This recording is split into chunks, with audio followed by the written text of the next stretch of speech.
Assalamualaikum warahmatullahi wabarakatuh. Teman-teman sekalian, ketemu lagi dengan saya Denny Wahyudi Kurniawan.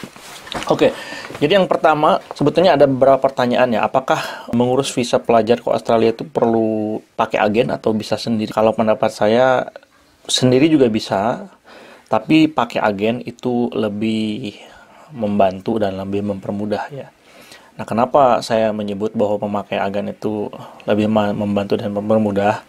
Ada beberapa kasus. Yang pertama, agen itu mereka sudah terbiasa ya mengurus aplikasi visa. Jadi mereka tahu apa syaratnya, kemudian syarat yang memenuhi itu apa gitu ya. Dan kalau misalkan ada sesuatu yang perlu diklarifikasi, mereka punya kontak yang sudah terbiasa ya, kontak yang mereka selalu berhubungan dengan pihak kedutaan. Jadi itu ada beberapa kelebihannya kalau kita memakai agen.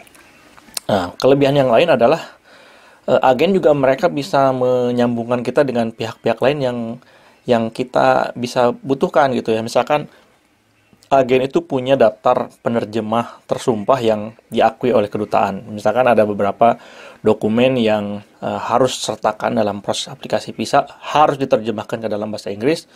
Kadang-kadang kalau kita terjemahkan ke penerjemah tersumpah yang kita ketahui belum tentu itu diakui oleh kedutaan. Nah, agen tahu tuh mana penerjemah tersumpah yang sudah memiliki ya atau tercatat di kedutaan besar Australia misalkan, sehingga mereka bisa menyambungkan. Saya juga waktu itu pernah menerjemahkan rapot anak saya, itu dibantu oleh agen gitu ya. Tapi meskipun kita tetap bayar ya, dan bayar sendiri. Jadi kelebihannya itu mereka bisa mengontak ke kedutaan besar ya kalau ada sesuatu yang kurang, dan juga kalau misalkan kita butuh bantuan dari pihak ketiga yang lain yang dibutuhkan seperti penerjemah tersumpah, mereka juga punya. Nah, kelebihan yang ketiga adalah agen itu mereka sebetulnya gratis ya, meskipun asistensinya mereka itu sangat penting ya, tapi gratis gitu. Mereka nggak mengungut biaya sepeser pun ya. Nah, agen yang saya pakai waktu itu adalah IDP ya, idp.com, mungkin bisa dicek nanti. Saya share di sini linknya di bawahnya. Saya sangat berterima kasih karena IDP itu agennya waktu itu sangat membantu, sangat helpful, dan 0 rupiah ya, tidak dipungut biaya sepeser pun.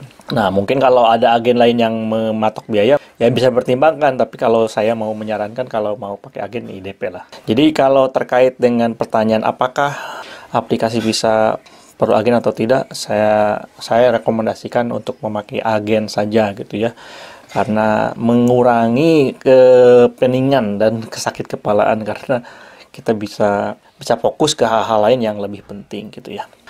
Meskipun juga ya tetap ada beberapa kekurangannya kalau agen itu. Yang pertama, mereka juga kadang ada beberapa agen yang kita perlu tetap mengikuti juga gitu ya, mencari informasi yang lebih rinci. Misalkan salah satu kekurangan kemarin waktu saya proses itu, agen itu meminta saya untuk aplikasi visa itu harus ada syarat bukti anak itu sudah terdaftar di sekolah di Australia. Dan ini sebetulnya kasus yang sangat susah dan tidak memungkinkan gitu ya.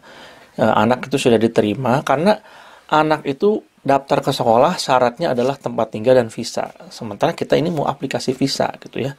Jadi agak bulat-bulat gitu ya waktu itu. Tapi mungkin yang menjadi waktu itu saya resolve-nya adalah bahwa bukti enrollment itu bisa diganti dengan bukti EQI atau bukti sementara aplikasi izin pindah sekolah dari EQI, Education Queensland International waktu itu. Jadi agennya waktu itu minta tetap ada enrollment, tapi saya bilang ini nggak mungkin Mbak, karena di sini juga pengalaman teman-teman yang sudah datang membawa anak itu tidak pakai enrollment gitu, karena nggak mungkin kita syarat enrollment atau syarat daftar ke sekolah itu ya visa dan tempat tinggal. Jadi nggak mungkin kita kalau sebelum datang ke Australia, sebelum punya visa, bisa daftar ke sekolah gitu. Itu sesuatu hal yang mustahil gitu ya. Sehingga sebetulnya, nah itu mungkin kekurangannya. Jadi ada beberapa agen juga yang dia terlalu letterluck gitu ya. Padahal orang-orang dari kedutaan bisa menerima itu gitu, menerima TRA ya, Temporary Resident Admission, untuk menggantikan enrollment. Nah, tapi agen saya waktu itu dari IDP itu menyarankan diusahakan dulu enrollment, tapi ya nggak mungkin gitu. Nah itu, jadi ada kekurangan dan kelebihan, tapi banyak kelebihannya menurut saya, karena bantuan mereka itu sangat profesional, mereka tahu dan sudah terbiasa mengurus aplikasi, mungkin puluhan dan ratusan ya dalam satu bulan, dalam satu periode, dan yang pasti adalah gratis gitu ya. Meskipun begitu, kekurangannya bahwa kita tetap harus juga mengikuti proses-proses dan mempelajari proses aplikasi visa dari web kedutaan Australia gitu ya. Jadi kalaupun mau sendiri bisa gitu ya, tapi menurut saya sih ya cost benefitnya gitu ya, keuntungannya itu kepusingannya nggak sebanding. Saya juga waktu itu pernah bikin aplikasi di immigrationnya Australia gitu ya. Udah bikin akun, sudah mau upload berbagai macam ya persyaratan gitu. Bisa gitu secara pribadi tapi pusing gitu ya. Jadi pakai agen aja. Mungkin pengalaman yang lain itu adalah saya tuh pernah pakai agen IDP juga. Jadi ada beberapa kasus ijazah saya itu belum dilegalisir ya waktu itu. Meskipun sudah ada terjemahannya gitu ya. Kalau kita pakai agen, agennya itu bisa melegalisir, memastikan bahwa ini sesuai dengan salinan kopinya kalau kita tunjukkan aslinya. Dan itu sangat membantu. Jadi ini mungkin saran saya terkait dengan apakah kita perlu aplikasi agen atau visa. Oke, itu dulu mungkin ya untuk video kali ini. Jika video ini bermanfaat bagi teman-teman, silakan di-share, di-like, dan juga kalau misalkan berkenan bisa subscribe ke channel saya untuk mendapatkan informasi update terkait dengan lika-liku perjuangan belajar di Australia dan juga cara aplikasi visa dan mencari rumah dan yang lain-lain ya. Terima kasih, sampai ketemu lagi di video selanjutnya. Assalamualaikum warahmatullahi wabarakatuh.